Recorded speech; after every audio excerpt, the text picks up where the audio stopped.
Η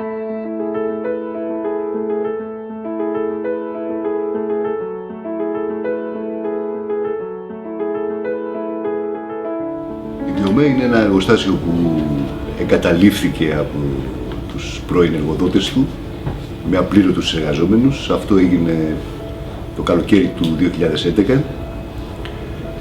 Οι εργαζόμενοι παρέμειναν μες στο εργοστάσιο, καταρχήν για λόγους περιφρούρησης των μηχανημάτων και κατά δεύτερον σαν μορφή αγώνα για τη διεκδίκηση των δουλευμένων και αυτά που τους χρωστούσαν οι προηγούμενοι εργοδότες. Και από το 2013 ξεκίνησαν να το λειτουργούν με αυτοδιαχείριση. Δηλαδή χωρίς αφεντικά, προφανώς πλέον δεν υπήρχαν έτσι κι αλλιώς, αλλά και χωρίς διευθυντές, χωρίς ιεραρχία, με όλες τις αποφάσεις να παίρνονται από τη γενική του συνέλευση και με προσανατολισμό να παράγουν προϊόντα τα οποία να καλύπτουν κάποιες κοινωνικές ανάγκες, να είναι φιλικά προς το περιβάλλον και να μπορούν να τους προσφέρουν μια αξιοπρεπή διαβίωση και όχι επιδιώκοντας κάποια κερδοφορία ή κάποια συσσόρευση κερδών. Αυτή ήταν η πορεία της Βιομέ. Το Φεβρουάριο κλείνουμε 3 χρόνια πια αυτοδιαχείρισης, λειτουργίας του εργοστασίου δηλαδή υπό τη διεύθυνση των εργαζομένων και προχωράμε. Η μορφή που έχουμε είναι ΚΙΝΣΕΠ εξ ανάγκης για να μπορέσουμε να λειτουργήσουμε μέσα στα πλαίσια, τα νομικά πλαίσια που υπάρχουν. Και φυσικά σήμερα έχουμε καταφέρει να είμαστε 22 εργαζόμενοι που είναι ελεύθερο να συμμετέχει, δεν είναι υποχρεωτικό, αλλά καταφέρνουμε μέσα από όποιος συμμετέχει να έχει μια αλληλέγγυη αμοιβή για να μπορεί να επιβιώνει. Φυσικά η αλληλεγγύη είναι αυτό που στήριξε και στηρίζει τη Βιομέ μέχρι σήμερα. Αν δεν υπήρχε αλληλεγγύη δεν θα υπήρχε εμείς. Αυτή είναι η αλήθεια. Η πρώην Βιομέ παρήγαγε δομικά υλικά. Ωστόσο, εμείς όταν αποφασίσαμε να κάνουμε την αυτοδιαχείριση, συμβουλευτήκαμε όλο τον αλληλέγγυο κόσμο που είχε συγκεντρωθεί γύρω από την προσπάθειά μας όλο το προηγούμενο διάστημα και γύρω από τον αγώνα μας. Και εκεί μπήκαν διάφορες προτάσεις μαζί και ο κοινωνικός έλεγχος του εργοστασίου. Σε αυτές τις προτάσεις μέσα είναι τα προϊόντα που παράγουμε σήμερα, είναι φυσικά προϊόντα με φυσικές πρώτες ύλες, βιοδιασπόμενα 100% στο περιβάλλον. Χρησιμοποιούν κατά βάση αγνό σαπούνι από ελαιόλαδο και καθόλου χημικές ουσίες, ώστε να είναι φιλικά προς το περιβάλλον και πριν απ' όλα φυσικά φιλικά προς τον άνθρωπο. Και φυσικά προσιτό στη λαϊκή οικογένεια. Γιατί έχουμε και αυτό το πρόβλημα από την άλλη μεριά, ότι έχουν βγει αρκετά προϊόντα που είναι φιλικά προς το περιβάλλον, αν είναι απογορευτικό για τη τσέπη της λαϊκής οικογένειας. Εμείς χρησιμοποιούμε έναν άλλον όρο, τον όρο συνεργατική και αλληλέγγυα οικονομία, θέλοντας να τονίσουμε περισσότερο αυτά τα δύο στοιχεία, δηλαδή το στοιχείο του συνεργατισμού και το στοιχείο της αλληλεγγύης. Αυτό που έτσι και συνθηματικά κατά κάποιο τρόπο συμπυκνώνει τη λογική μας είναι ότι θεωρούμε τα εργοστάσια και γενικά οι χώροι παραγωγής θα πρέπει να περάσουν στα χέρια των ίδιων των εργαζομένων, διότι αυτή είναι η πραγματική παραγωγή του πλούτου και όχι μόνο του υλικού πλούτου, αλλά και των ιδεών και του σχεδιασμού και συνολικά ό,τι κινεί την οικονομία. Και επίσης ότι η παραγωγή θα πρέπει να περάσει στα χέρια της κοινωνίας. Γι' αυτό λέμε τα εργοστάσια στους εργάτες, η παραγωγή στην κοινωνία. Ο αγώνας Βιομέ δεν είναι μόνο αλληλεγγύη οικονομία. Θα προτιμούσαμε σε αυτό το πακέτο να μπει και το συνεργατική οικονομία, γιατί ακριβώς εκεί εστιάζουμε εμείς το δικό μας εγχείρημα. Φυσικά η διακίνησή μας είναι 100% μέσα από το αλληλέγγυο εμπόριο, χωρίς μεσάζοντες, άμεσα προς τους καταναλωτές, και μιλάμε για διακίνηση, όχι για πώληση. Μιλάμε με τέτοιους όρους διαφορετικούς και φυσικά για το πώς μπορούν να αλλάξουν οι σχέσεις αυτές ανάμεσα σε αυτόν που βγάλει το προϊόν και σε αυτόν που το δέχεται. Και φυσικά αυτός που το δέχεται πόσο κάνει έλεγχο σε όλη τη διαδικασία της παραγωγής, πόσο προτείνει για το τι έχει ανάγκη για να αρχίσει να παράγεται και όλα αυτά βγαίνουν μέσα. Η Λεκαντόνα είναι ένα συνεργατικό εγχείρημα. Ξεκινήσαμε πριν 4,5 χρόνια περίπου. Είμαστε ένα παντοπωλείο καφέ. Έχουμε προϊόντα αλληλέγγυου εμπορίου από την Ελλάδα και από ολόκληρο τον κόσμο.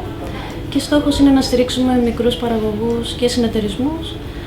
Και έχουμε τη χαρά να φιλοξενούμε στο χώρο μας τα προϊόντα της Βιομέ. Είναι το λιγότερο που μπορούμε να κάνουμε για να εκφράσουμε την αλληλεγγύη μας στον αγώνα τους. έναν αγώνα για εργασία, ζωή και αξιοπρέπεια. Μάθαμε για τον αγώνα τους από τότε που ξεκίνησε από το Φεβρουάριο του 2013 και αποφασίσαμε να συμβάλλουμε με αυτό το μικρό έστω τρόπο στον αγώνα τους, που είναι ουσιαστικά μια πολιτική πράξη.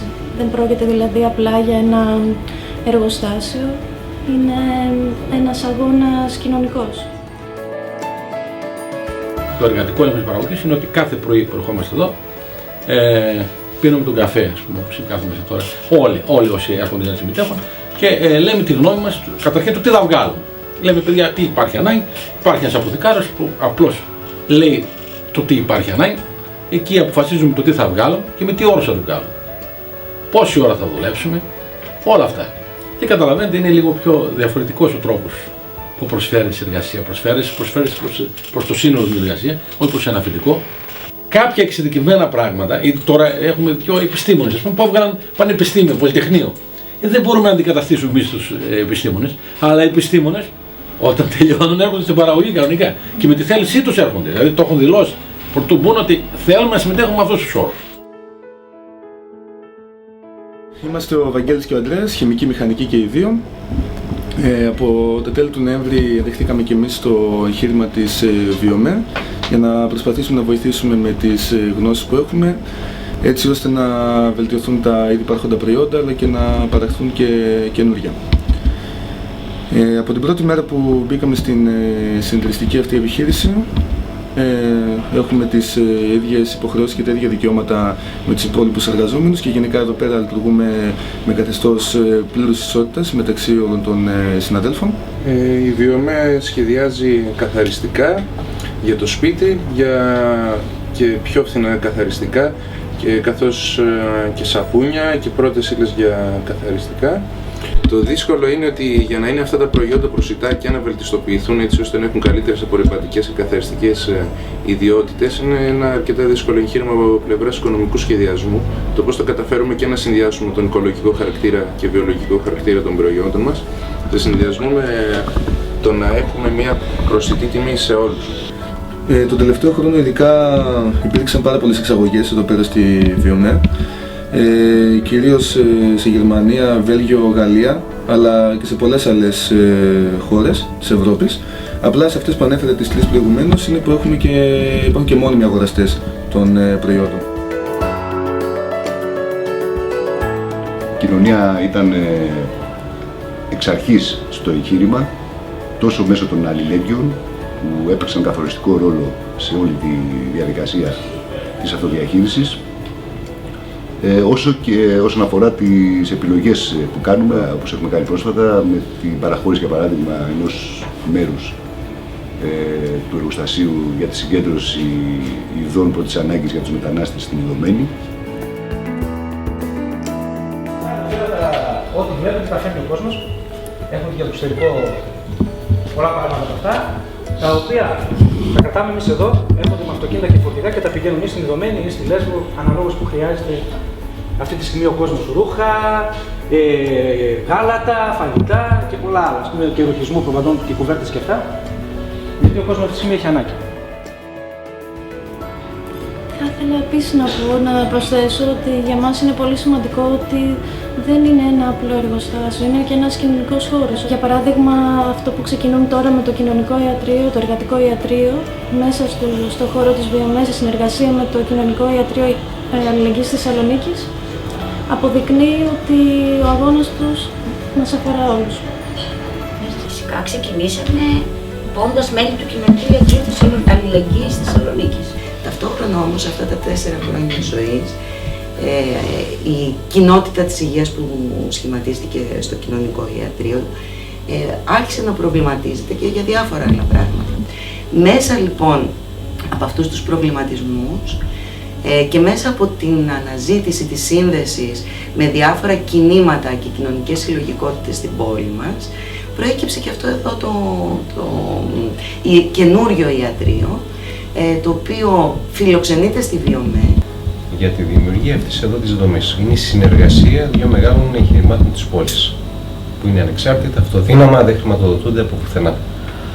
Αυτό εδώ είναι μια πρωτοβάθμια δομή που αφορά την περιοχή που είμαστε εδώ. Αυτή η περιοχή ονομάζεται Πατριαρχικό Πηλέας. Αυτό όλο λοιπόν εδώ πέρα το κομμάτι που έχει εργαζόμενους που είναι ανασφάλιστοι, είναι ανασφαλισμένοι, οι ασφαλισμένοι ή δουλεύουν με οποιονδήποτε τρόπο, οι εργαζόμενοι δηλαδή της περιοχής και οι μόνιμοι κάτοικοι της περιοχής θα μπορούν να παρακολουθούνται από το εργατικό ιατρείο. Εγώ θα έβαζα μία λέξη, αν ήθελα να κρατήσω μία λέξη από αυτό που προσπαθούμε να κάνουμε, θα ήταν η λέξη σύνδεσης, συνδέσεις δηλαδή. Σύνδεση μεταξύ βιομέ και κοινωνικού ιατρείου, σύνδεση μεταξύ των ειδικοτήτων, των διαφορετικών ειδικοτήτων, σύνδεση ιδεών, σύνδεση του σωματικού, οργανικού,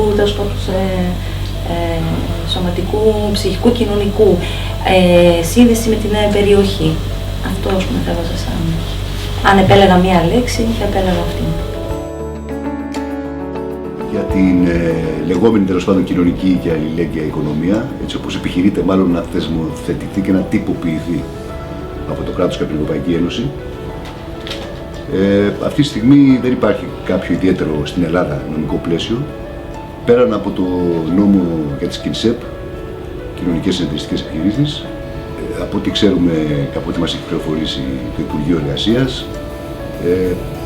Αυτή τη στιγμή γίνεται μια προετοιμασία ενός νέου νομικού πλαισίου για την κοινωνική οικονομία και μέσα σε αυτό και μια ειδικότερη αντιμετώπιση των ζητημάτων που έχουν να κάνουν με τα κλειστά εργοστάσια, τα χρεοκοπημένα εργοστάσια, τα παρατημένα εργοστάσια και ούτω καθεξής. Εμείς αυτό που ζητάμε είναι να αφαιθούν οι εργαζόμενοι, να αυτοοργανωθούν οι ίδιοι, να τους δοθεί η δυνατότητα να πάρουν κλειστά και παρατημένα εργοστάσια στα χέρια τους με τον τρόπο που θα επιλέξουν οι ίδιοι. Φυσικά υπάρχει συνομιλία, πρέπει να σου πω, με διάφορα εργοστάσια που βρίσκονται στην ίδια διαδικασία, γιατί η αλήθεια είναι ότι ένα μεγάλο μέρος των εργοστασίων έχει εγκαταλειφθεί, έχει πτωχεύσει. Αυτή είναι αλήθεια. Συμμετέχουμε στην προσπάθεια να δημιουργηθεί ένα δίκτυο αυτών των εργοστασίων στην Ευρώπη. Ήδη συμμετείχαμε πέρυσι στο πρώτο συνέδριο κατηλημμένων εργοστασίων της Ευρώπης που έγινε στη Γαλλία, σε ένα αντίστοιχο με τη βιομέ εργοστάσιο, κατηλημμένο γι' αυτό, τη Φραλίπ, η οποία λειτουργεί με αυτοδιαχείριση. Παράλληλα έχουμε δημιουργήσει ένα δίκτυο αγωνιζόμενων τμήματων των εργαζομένων, αγωνιζόμενων χώρων εργαζομένων. Το έχουμε ονομάσει Καραβάνι Αγώνα και Αλληλεγγύης. Και φυσικά σε όλη την πορεία μας είχαμε μια ιδιαίτερη σχέση με τα κατηλημμένα και ανακτημένα εργοστάσια της Αργεντινής. Μας έχουν επισκεφτεί αγωνιστές αυτού του κινήματος. Έπαιξαν μάλιστα καθοριστικό ρόλο και στην ίδια την απόφασή μας να προχωρήσουμε σε αυτοδιαχείριση. Όραμά μας φυσικά είναι να μην μείνουμε η μοναδική περίπτωση που δυστυχώς υπάρχει αυτή τη στιγμή στην Ελλάδα, στη βιομηχανία, αλλά εγχειρήματα τέτοιου τύπου να προπλασιαστούν. Στόχος μας δεν είναι να μείνει μια βιομέ και απλώς να έχουμε πίσω τη δουλειά μας. Είναι σκοπός να δημιουργηθούν, όπως έλεγε το σύνθημα, 1, 2, 3 πολλές βιομέ. Με σκοπό τη δικτύωση, την ανταλλαγή προϊόντων μέσα σε αυτή τη διαδικασία, την δημιουργία υπερσυνεταιρισμών προφανώς που θα μπορέσουν να προσφέρουν κάτι άλλο στην κοινωνία, πολύ περισσότερα. Επομένως, είναι πολύ βασικό το να μπορέσουμε να δημιουργήσουμε την υλική βάση για μια άλλου τύπου οικονομία στα χέρια των εργαζομένων και της κοινωνίας. Κλείνουμε αισίως 3 χρόνια αυτοδιαχείρισης και νομίζω ότι αυτό από μόνο του δείχνει στον καθένα ότι η αυτοδιαχείριση δεν είναι μια ιδέα, δεν είναι ένα όνειρο, δεν είναι μια ουτοπία, αλλά είναι κάτι που μπορεί να γίνει πράξη εδώ και τώρα. Αυτό μπορεί να γίνει παντού. Μπορεί να γίνει σε κάθε χώρο δουλειάς, μπορεί να γίνει σε όλες τις πτυχές της ζωής μας. Στην υγεία, στην παιδεία, σε όλους τους τομείς όπου οι άνθρωποι πρέπει να αποφασίζουν από κοινού και να δρουν από κοινού. Θεωρούμε εδώ στη Λακανδόνα ότι ο αγώνας των εργαζομένων στη βιομέ είναι μια απάντηση στην οικονομική κρίση, στην ανεργία και στην εργασιακή εκμετάλλευση. Φυσικά δεν πρόκειται για μια εύκολη λειτουργία και απόφαση. Και εμείς όταν το ξεκινήσαμε ήταν τεράστιες οι δυσκολίες και μπορέσαμε να τις σε έναν βαθμό, γιατί δεν τις έχουμε ξεπεράσει εννοείται όλες, να τις ξεπεράσουμε και να προχωρήσουμε, κυρίως στηριζόμενοι στη μεγάλη αλληλεγγύη του κόσμου. Πιστεύουμε ότι αν αφαιθούμε, και εδώ έχει να κάνει και με το νομικό πλαίσιο που λέγαμε πριν, πολύ σύντομα θα αποδείξουμε ότι και οικονομικά Είμαστε μια πρόταση βιώσιμη και στα σοβαρά εναλλακτική απέναντι στην ανεργία, τη φτώχεια και τους μισθούς πείνας που αντιμετωπίζουν σήμερα όλοι οι εργαζόμενοι και οι άνεργοι. Και φυσικά, επειδή ο στόχος μας δεν είναι τα κέρδη, το όποιο πλεόνασμα υπάρξει, όπως έχουμε δεσμευτεί εξ αρχής και καταστατικά, φυσικά θα το επιστρέφουμε με έναν τρόπο στην ίδια την κοινωνία για τις δικές της ανάγκες, είτε για την ενίσχυση ανάλογων εγχειρημάτων αυτοδιαχείρισης, είτε για την κάλυψη κάποιων κοινωνικών αναγκών, όπως σήμερα είναι, ας πούμε, το ζήτημα το μεταναστευτικό, αύριο πιθανά κάτι άλλο και το καθεξής. Αυτό που θέλουμε να δείξουμε με την Βιομέ είναι να αποδείξουμε ότι η αλληλεγγύη και η συνεργασία δεν είναι λέξεις που τις βρίσκουμε στα λεξικά ή τις συναντάμε σε παλιές ιστορίες και γράφονται κενές νοήματος σε φυλάδια που μοιράζονται στον δρόμο, αλλά να αποδείξουμε ότι η αλληλοβοήθεια είναι ένα μέσο ανάπτυξης της κοινωνίας πάνω στο οποίο πρέπει να αναπτύξουμε, να υπάρξει ένας άλλος κοινωνικός σχεδιασμός που θα αλλάξει όχι μόνο την κοινωνία και τους εαυτούς μας μέσα σε αυτή τη συνεχή δυναμική διεργασία. Μας ενδιαφέρει το προϊόν να μην είναι μόνο προϊόν που συμπληρώνει μέσα του σχέσεις ελευθερίας, ελεύθερης συνεργατικής δημιουργίας και όχι σχέσεις κερδοφορίας και κυριαρχίας, αλλά θέλουμε ταυτόχρονα να συμπυκνώνει μέσα του και τα ποιοτικά εκείνα στοιχεία που θα αποδεικνύουν ότι μπορούμε, όχι μόνο μπορούμε χωρίς αφεντικά, αλλά μπορούμε και καλύτερα χωρίς αφεντικά.